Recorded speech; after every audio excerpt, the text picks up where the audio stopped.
Bueno, vamos a empezar con la clase del tema de hoy, que es desintegración de fármacos.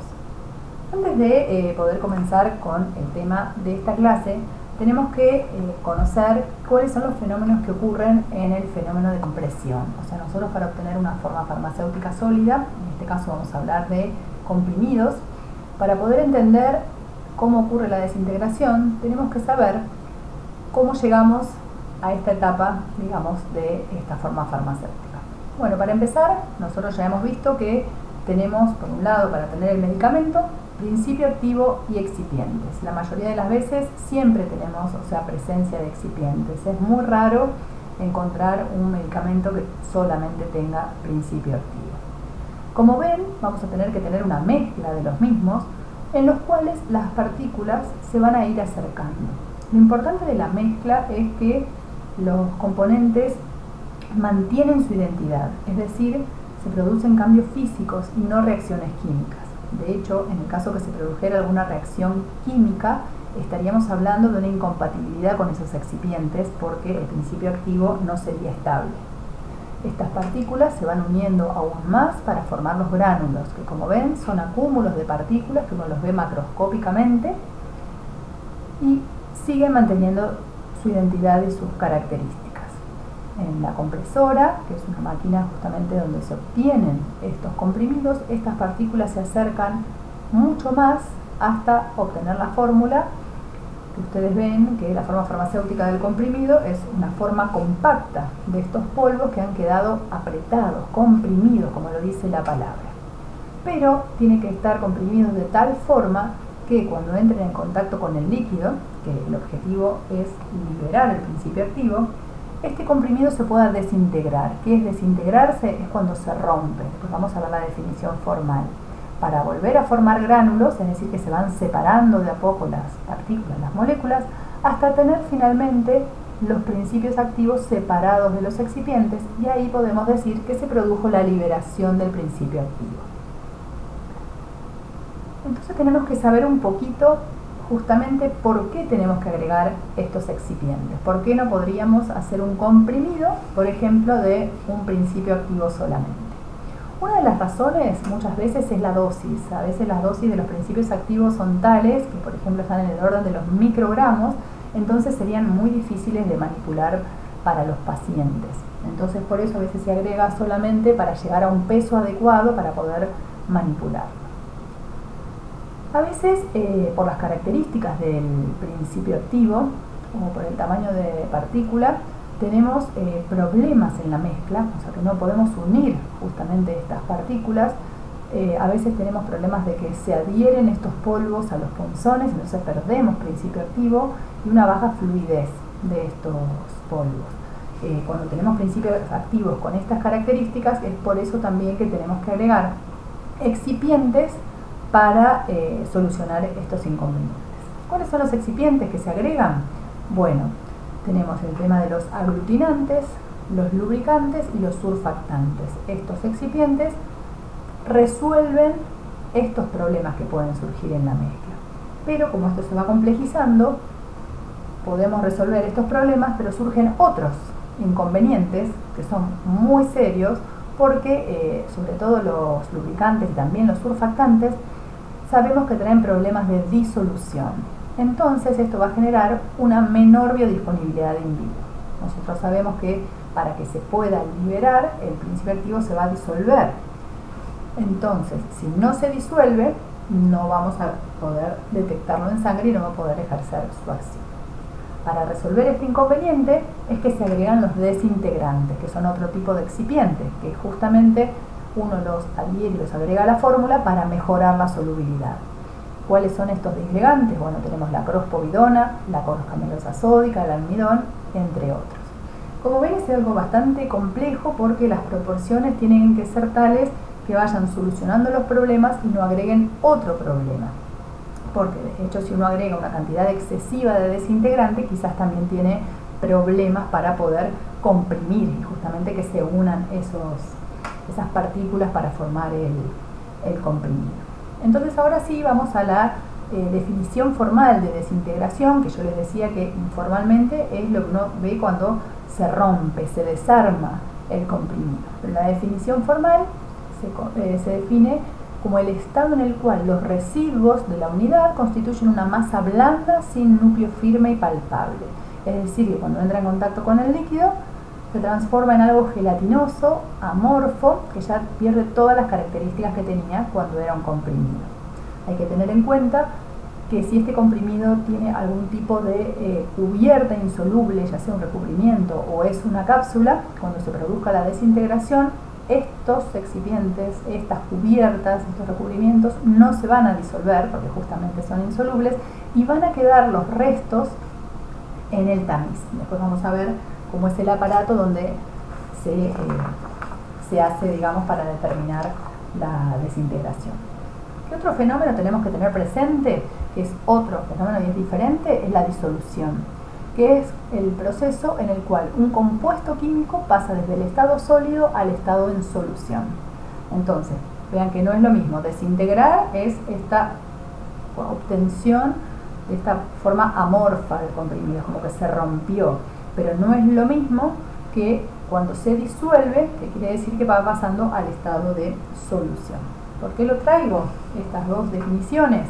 Porque tradicionalmente se estudia el comportamiento de los fármacos a través de las cinéticas de disolución. Pero uno tiene que tener presente que el fenómeno de desintegración y el de la disolución pueden estar ocurriendo de manera simultánea. Es decir, que hay parte de las moléculas del principio activo que se van a estar disolviendo cuando en el mismo momento otras se están desintegrando. Igual vamos a considerar, como yo les dije, en biofarmacia, en lo que es farmacocinética, uno trata de obtener modelos y de simplificar los contenidos. Entonces, cuando nosotros hablemos de definir la secuencia de los procesos, vamos a decir que primero ocurre la desintegración y después ocurre la disolución. Eso va a ser la teoría cuando uno quiera ordenar secuencialmente los procesos. Pero ustedes sepan que en la realidad las cosas son mucho más complejas porque va a haber en el mismo momento distintos procesos que están ocurriendo. Bien, entonces bueno, esto es para que vayan teniendo en cuenta. ¿Qué pasa con los comprimidos de liberación inmediata? Bueno, estos se tienen que humectar y se desintegran inmediatamente, y este justamente es el primer paso para la liberación del principio activo de la forma farmacéutica. ¿Qué pasa si no ocurre la desintegración? A veces puede ser por falla en la formulación. Tenemos que tener presente que a pesar de que no se desintegre, las moléculas que están cerca de la superficie y van a estar en contacto con el líquido se van a empezar a disolver, o sea que parte de la formulación sí se va a liberar de la formulación, siempre que el principio activo sea soluble en el líquido. Entonces, a veces uno juega con estos dos procesos porque a veces uno no quiere que el comprimido se libere de manera inmediata. Entonces uno, lo formula de tal manera que cuando está en contacto con el pH ácido del estómago no ocurra la desintegración. Pero tengamos presente que si parte de las moléculas son solubles en ese medio ácido, parte se va a empezar a disolver a pesar de que no se haya desintegrado. Bueno, algo importante es para qué se utilizan estas técnicas de desintegración. Estas técnicas y estos test están descritos en las farmacopeas. Yo acá les traje la definición de la farmacopea de Estados Unidos. También a veces podemos consultar la farmacopea argentina, y siempre que no encontremos algo en nuestra farmacopea, que tiene bastantes monografías pero a veces no está totalmente completa, podemos consultar con farmacopeas que tienen mayor información de otros países. Las farmacopeas, no sé si en algunas otras materias las han visto, pero contienen las monografías de los distintos principios activos de los medicamentos y de los test analíticos que se utilizan para analizar estas formas farmacéuticas y todos estos, los reactivos, los medios de disolución, todo tiene que estar descrito y especificado en la monografía de cada producto. Entonces, según esta farmacopea, ¿para qué sirve la prueba de desintegración? Bueno, justamente para determinar si estas formas farmacéuticas se desintegran dentro de un tiempo establecido. O sea que ven que lo único que uno mide en estos test de desintegración es a cuánto tardan en desintegrarse y si esto es lo que estaba descrito o no, o sea, está dentro de los límites que establece la respectiva monografía. Bueno, acá les traigo son unas fotos de los aparatos que se utilizan para medir desintegración. Ahora les voy a mostrar un videíto de YouTube, que es simplemente un video muy cortito que muestra el proceso de este test de desintegración, que está ofrecido por un proveedor que bueno, justamente vende. Entonces, para que ustedes vean cómo se realiza el test de desintegración. Bueno, vamos a ver un videíto de internet que me pareció que estaba bueno para que tengan idea de cómo son estos aparatos de desintegración. Como ven, está todo informatizado, uno programa todos los parámetros que va a utilizar y los comprimidos se colocan en estos tubitos que vemos acá. Ven que se coloca el comprimido con unos sensores arriba que son los que van a ir detectando cuando se produce la desintegración. Hay distintos modelos de 6 y 3 tubos. Como ven, tienen un tamiz en el fondo donde se coloca el comprimido. Se colocan los sensores encima. Y después todo esto, una vez que uno calibra todas las características de las condiciones, estos comprimidos se van a introducir en el medio de disolución que uno haya elegido. Esto se va a introducir con una velocidad determinada que también está programada hasta que se produzca la desintegración. Como vemos en la pantalla, se van indicando los tiempos a los que ocurre la desintegración de cada comprimido. Esto después se va a verificar con las respectivas monografías para ver si cumplen o no con las especificaciones. Bueno, como pueden ver en el video, esta prueba de desintegración tiene varias limitaciones. ¿Cuáles son estas limitaciones? Bueno, no provee ninguna información de los cambios físico-químicos que ocurren en el proceso. Es decir, no permite elucidar ningún cambio en la microestructura de las formulaciones. Entonces, ¿para qué sirve? ¿Por qué hacemos pruebas de desintegración? Bueno, son una herramienta muy útil como control de calidad. Como les comentaba antes, ahí están las especificaciones en las monografías. Entonces uno, haciendo estas pruebas de desintegración, con estos ensayos que pueden incluir 3 o 6 comprimidos de acuerdo a la monografía, uno se fija si el tiempo que tardan en disolverse en ese medio especificado se corresponde o no con lo que está descrito. Bueno, otra de las cosas que tenemos que saber para comprender lo que ocurre en la desintegración es qué cambios físicos ocurren antes en el proceso de la compresión. Como yo les decía, son solamente cambios físicos, no ocurren cambios químicos.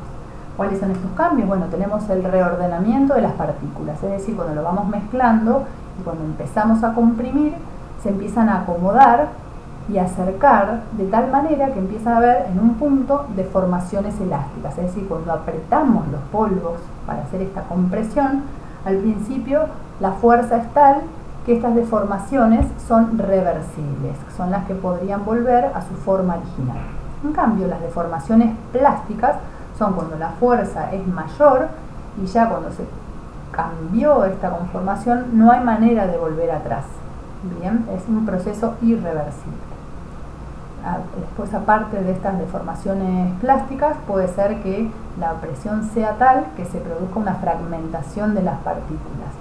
Y algo que también ocurre es la formación de uniones interpartículas. ¿Qué características tiene que tener?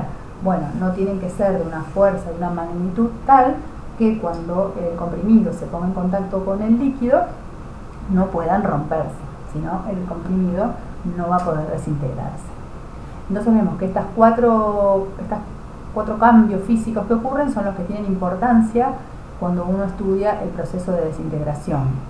Porque, bueno, justamente la fuerza que se genere en la desintegración tiene que ser mayor a la generada en la compresión. Entonces vamos a ver un poquito qué ocurre con el comprimido y las moléculas, cómo se van disolviendo. Fíjense que tenemos el comprimido intacto, que en contacto con el líquido empieza el proceso de desintegración en la obtención de los gránulos, que se acuerdan que era el paso al revés. Primero, cuando estábamos haciendo la compresión teníamos primero las partículas, pues se formaban los gránulos para tener el comprimido. Bueno, en la desintegración ven que es al revés. Cuando tenemos los gránulos, aumenta la superficie expuesta al líquido que lo está, digamos, rompiendo, que lo está desintegrando, y vemos que las velocidades de disolución son distintas. En el comprimido intacto es una velocidad de disolución lenta porque, como yo les contaba, solo las partículas en la superficie se van a disolver. Acá ya tenemos más superficie expuesta, entonces vamos a tener una velocidad moderada en comparación, y cuando termina el proceso de desagregación, que tenemos las partículas primarias, las partículas totalmente separadas, tienen más facilidad para disolverse, entonces la velocidad de disolución va a ser mayor. Esto es lo que vamos a tener en los fluidos gastrointestinales, que van a ser los principios activos que se van a absorber y después lo vamos a poder determinar en sangre.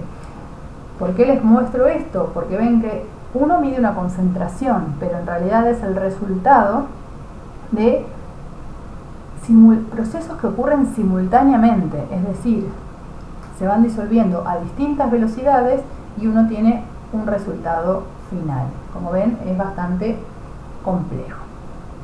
Si uno analiza qué es lo que ocurre adentro del comprimido para que se pueda desintegrar, el proceso fundamental inicial es cuando se adhiere, que es el wicking, es la absorción del líquido que se empieza a embeber y empieza a penetrar por los poros.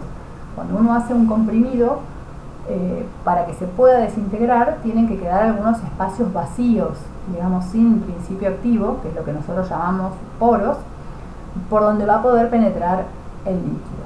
¿Cuáles son las fuerzas que generan la desintegración? Bueno, tenemos tres procesos simultáneamente, que ocurren en simultáneo. Tenemos un hinchamiento de las partículas que generan que se agranden en todas las direcciones, y esto va haciendo que se vayan reacomodando y separando, ven que se van agrandando. Por otro lado, tenemos lo que se llama recuperación de la tensión. Esto de la recuperación de la tensión es una teoría que dice que cuando las partículas se ponen en contacto con el líquido, tienden a la forma que entrópicamente son más estables. Es decir, que cuando se comprimieron, quedaron en un estado que no es el estado donde pueden estar, digamos, como naturalmente. Cuando se ponen en contacto con el líquido, al tener más movilidad, recuperan la posición que es más favorable. Eso genera una fuerza, un movimiento, que también ayuda a que se separen las partículas. Y finalmente, lo que va ocurriendo en simultáneo es que a medida que va penetrando el líquido, parte de las moléculas pasan del estado sólido al estado líquido. Se va produciendo la disolución. Estos tres procesos en simultáneo van a hacer que finalmente las partículas se vayan alejando, se rompen las uniones entre partículas y finalmente tenemos el proceso de desintegración, es decir, tenemos las partículas separadas. Bueno, ahora vamos a la parte de la clase que parece más compleja, más complicada, pero bueno, como ya les he mencionado previamente, no es necesario que sepan fórmulas de memoria. No vamos a hacer ejercicios utilizando esta fórmula, así que quédense tranquilos, pero sí tenemos que conocer qué representa cada término. Porque esta fórmula, que es Q, digamos en función, vamos a ver qué modifica Q. ¿Qué es Q? Bueno, Q es el flujo justamente de fluido que penetra en el comprimido. Y como vimos antes, podemos relacionar el proceso de desintegración con el flujo de fluido que va entrando en el comprimido. Entonces, por eso es que esta fórmula puede ser aplicada a la desintegración. ¿Qué factores influyen? Bueno, para empezar a analizar someramente, vamos a ver que todo lo que esté en el numerador y su valor aumente, va a aumentar Q, es decir, va a favorecer la desintegración. En cambio, por el contrario, los valores que estén en el denominador, si su valor aumenta, van a disminuir Q y por lo tanto van a disminuir la velocidad de desintegración. ¿Cuáles son estos factores? Bueno, tenemos dos factores que dependen de las propiedades del fluido, es decir, de las propiedades del líquido, que en el organismo van a tener que ver con el sujeto. ¿Cuáles son estos factores? Bueno, ya tenemos la tensión superficial y la viscosidad. Entonces vamos a ver que a mayor tensión superficial de los líquidos va a haber un mayor fluido y, como uno podría pensar intuitivamente, a mayor viscosidad que tenga un fluido va a ser más difícil que penetre en el comprimido. Entonces va a disminuir la desintegración porque va a disminuir este flujo. Con respecto al ángulo de contacto, tiene que ver con la propiedad que tiene que ver con la relación entre el fluido y la matriz sólida, que es la humectabilidad. No sé si ustedes se acuerdan de física, pero cuando un líquido y un sólido, digamos, tenían las características de alta humectabilidad, este ángulo era pequeñito, es como que la gota quedaba como achatada, como que lo mojaba más, como que lo humectaba más. Bueno, en el caso de que el ángulo sea más pequeño, el coseno va a ser más alto. Entonces, ¿qué quiere decir esto? Que a mayor humectabilidad vamos a tener una mayor desintegración, que es lógico porque es como que eso va a favorecer, si se moja más va a haber más fluido que penetra en el comprimido. Con respecto a las propiedades que dependen de la matriz, tenemos una que es muy importante, que es la tortuosidad. ¿Qué es la tortuosidad? Bueno, no sé si conocen la palabra de tortuoso, dificultoso. Bueno, en este caso se refiere a la estructura de los poros, donde tiene que entrar el fluido. Si un camino es tortuoso, quiere decir que no es lineal, que es complicado, que tiene muchos recovecos, como que no es directo. Entonces, justamente, a mayor tortuosidad, o sea, cuanto más le va a costar penetrar al líquido en el comprimido, va a disminuir el flujo y por lo tanto va a disminuir la posibilidad de que se desintegre. Con respecto a la distribución del tamaño de poros, como ya les comentaba antes, para que pueda penetrar el líquido se necesita que haya poros. Entonces, bueno, cuando este valor aumenta, que hay mayor distribución del tamaño de poros, cuando hay más cantidad de poros, en ese caso va a aumentar el flujo y vamos a tener una mayor desintegración. Con respecto a estos dos valores, son más complejos porque tienen que ver con la estructura molecular del principio activo, así que no vamos a entrar en mucho detalle porque son cosas muy finitas que tampoco las podemos modificar. Entonces sí me voy a detener en lo que es la profundidad de la penetración del líquido, que va a tener relación directa con el tamaño del comprimido. Es decir, como a uno le parecería lógico, si tenemos un comprimido más grande, bueno, la profundidad, o sea, por todo lo que tiene que entrar el líquido en el comprimido, va a ser mayor. Entonces, si esto es mayor, por lo tanto el flujo va a ser menor, porque va a tardar más en penetrar el comprimido. Entonces, para resumir, que está igual en la fórmula, tenemos las propiedades que dependen del fluido, las que dependen de la relación fluido-matriz y las otras 4 que dependen solamente de la matriz. Entonces, ¿por qué necesitamos conocer esto? Bueno, justamente para ver qué propiedades podemos modificar para mejorar o para aumentar la desintegración de un comprimido. Entonces, como ya les comenté, las propiedades del fluido son propias del sujeto que recibe la medicación. Entonces va a haber cosas que no las podemos modificar, como por ejemplo el pH gástrico. Porque uno podría decir, bueno, podemos usar un antiácido o algo que modifique el pH, pero bueno, eso podría traer el riesgo de algún otro tipo de interacción. Pero sí podemos tener algún tipo de control en las indicaciones que nosotros le damos a los pacientes, porque sabemos que hay medicamentos, por las características del principio activo, que se van a desintegrar mejor en ayunas o en otros casos con alimento. Lo mismo que con respecto a la cantidad de líquido ingerido. Por lo general se estandariza que es un vaso de agua, porque bueno, es más fácil decirle a todos los pacientes con todos los medicamentos que tomen un vaso de agua. Pero bueno, uno podría llegar a modificar esto para modificar las características del fluido. Y obviamente las propiedades del comprimido son las que uno más puede modificar y hacer, digamos, justamente diseñar para tener la desintegración que uno pretende. ¿Cómo? Bueno, con el agregado de excipientes, ya sea de desintegrantes o lubricantes que tienen el efecto opuesto. Y también otras cosas que se pueden cambiar, esto lo van a ver bien en tecnología farmacéutica, son las variables de compresión. Uno puede variar la fuerza y la velocidad de compresión. Con respecto a este punto, tengan presente que a mayor fuerza de compresión va a haber menor porosidad, porque todas las partículas van a quedar más apretadas. Entonces va a ser menor la velocidad de desintegración. ¿Cómo se miden los poros? ¿Cómo se consideran? Bueno, los poros se consideran como que es el espacio vacío, sin nada, digamos, sin principio activo y sin nada que tienen los comprimidos.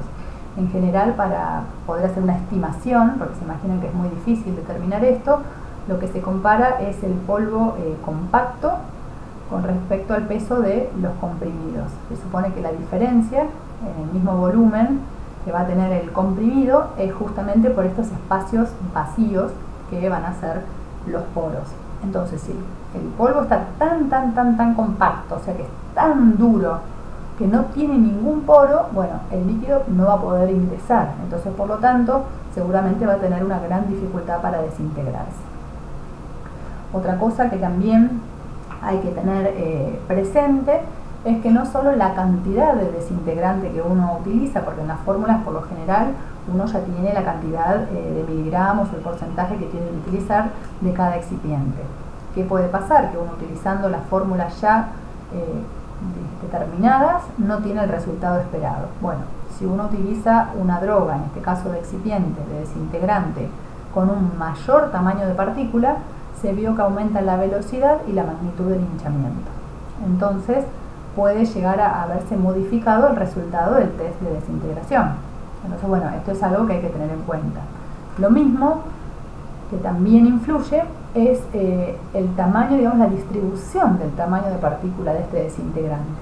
Porque se vio que en los casos que hay polidispersión, es decir, que cuando uno compra el desintegrante, si los tamaños de moléculas son muy dispares, es decir, que tenemos moléculas muy grandes y otras muy pequeñas, bueno, se vio que aumentan la unión entre las partículas del comprimido.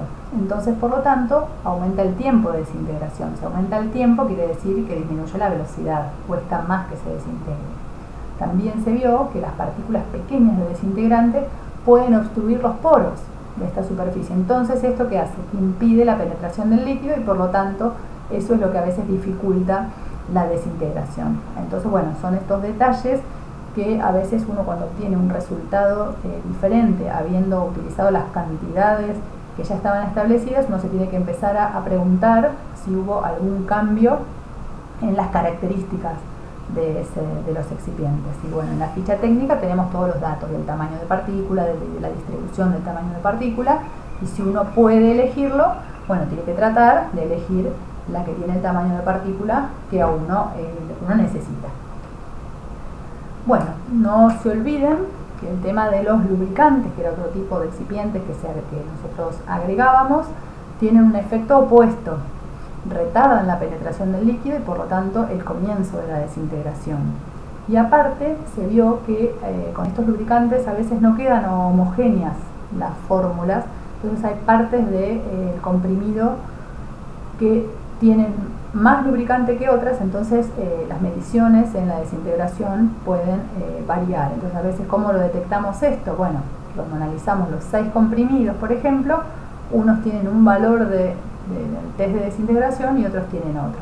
Entonces, bueno, hay que tener mucho cuidado con los valores de lubricante que uno utiliza y tener presente que retardan la penetración del líquido. Bueno, para ir terminando esta clase, ¿cómo podemos medir? Pero ya me refiero acá no al tiempo de desintegración, que eso ya lo evaluamos con el test de desintegración. Nosotros acá quisiéramos saber cómo podemos medir todo esto que ocurre en el comprimido. Se está tratando de tener mayor precisión, porque se vio que la desintegración es un paso fundamental para poder liberar el principio activo, y la verdad que todavía hay muchísimas limitaciones.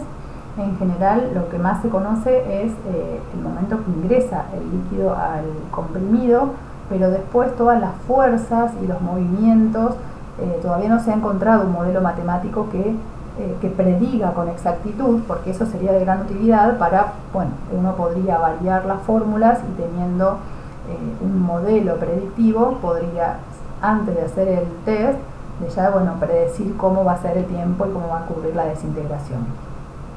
¿Qué es lo que se está utilizando hasta ahora? Bueno, hay algunas técnicas de volumetría con pipeta graduada, que lo único que miden es el hinchamiento y la penetración del líquido en el polvo compacto. Hay algunas microbalanzas con sensores de humedad que miden también la cantidad de fluido que se absorbe al comprimido. Se empezó a tratar de ver si se podía conocer esto de los cambios estructurales observando con estudios de imagen de alta resolución, de resonancia magnética nuclear. También se han intentado algunos estudios de ultrasonido, donde, bueno, se empezaron a combinar modelos estadísticos pero la realidad es que el proceso es tan complejo que no se encuentra una fórmula que explique todos los pasos. Vieron que la fórmula que nosotros vimos solamente habla del flujo, o sea que habla de la primera parte, o sea, cómo penetra el líquido para que justamente se pueda producir la desintegración, pero después todo lo que ocurre adentro todavía no se ha podido dilucidar. También han intentado con algunos estudios con imágenes por pulsos, de esto de terahertz, pero bueno, tampoco han tenido demasiados avances. Esto es solo a modo informativo, no es para que ustedes lo sepan. Lo único que sí me interesa es que sepan que hasta ahora, digamos, solamente se pudo medir y sacar algunos cálculos más exactos de la primera parte de la desintegración, es decir, cuando se van hinchando y va penetrando el líquido. Después de los otros procesos que yo les comenté, que ya están estas teorías de cómo se produce la desintegración, pero todavía no se ha logrado tener imágenes o modelos o medidas más exactas. Así que bueno, esto es todo por hoy. Espero que les haya resultado claro, por lo menos, y bueno, si fue interesante, mejor aún. Así que bueno, después en la próxima clase sí vamos a seguir con el proceso que sigue, que es el de liberación. Así que bueno, muchas gracias por su atención.